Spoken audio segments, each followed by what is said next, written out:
Yani mwanafamilia wa channel tupendwa hii hapa ya Kelo Media.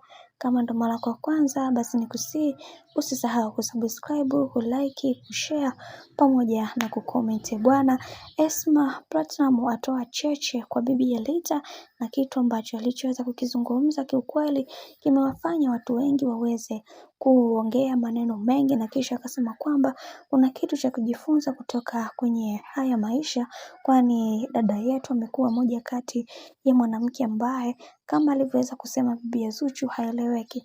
Leo yupo kwenye upande wa bibi Zuchu, kesho utamsikia yupo kwenye upande wa mama yake mzazi. Kiukweli hili jambo linaumiza sana, lakini wacha tuone mwisho haya yote itakuwaje, kwa sababu kuna mambo mengi ambayo yanayotokea katikati yao na tunashindwa kuelewa ni kwa nini haya yote yanatokea, na pia yatupaswa kuweza kuhakikisha maisha yetu yawe katika misingi na mikakati iliyo bora.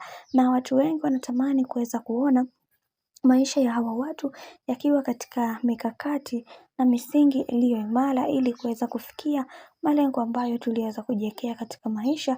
Lakini tunaona kabisa kuna vitu ambavyo vinavyoendelea vinakatisha tamaa, lakini wacha tuone mwisho wa haya yote itakuwaje, kwa sababu moja kati ya kitu ambacho watu wengi wamekuwa wakikipenda ni kuweza kuona maisha ya bibi Zuchu pamoja na Diamond Platnumz yakiwa katika misingi na mikakati iliyo bora. Lakini tunaona kabisa kuna mambo ambayo Diamond Platnumz anamfanyia bibi Zuchu.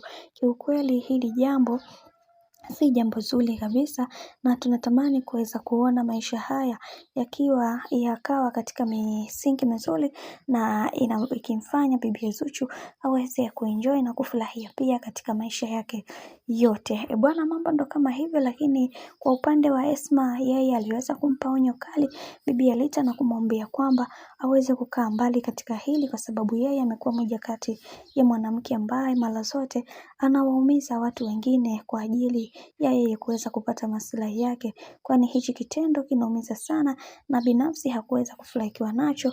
Kama tulivyoweza kuona amefunguka vitu vingi, na vingi hivyo amesema kwamba atahakikisha anamtoa bibi Lita katika maisha ya Diamond Platnumz na kuweza kumrudisha bibi Zuhura katika maisha ya bwana mkubwa Diamond Platnumz, kwani hiki ambacho kinachoendelea kwa wakati huu binafsi yake yeye tayari ameshaweza kuchoka. Hatamani kabisa kuweza kuendelea kuyaongelea haya, kwa sababu Lita amekuwa ni moja kati ya mwanamke ambaye anatamani kuweza kuona mahusiano yao yakiwa mabaya zaidi. Bwana, mambo ni mengi sana, mimi naomba nikusihi kitu kimoja.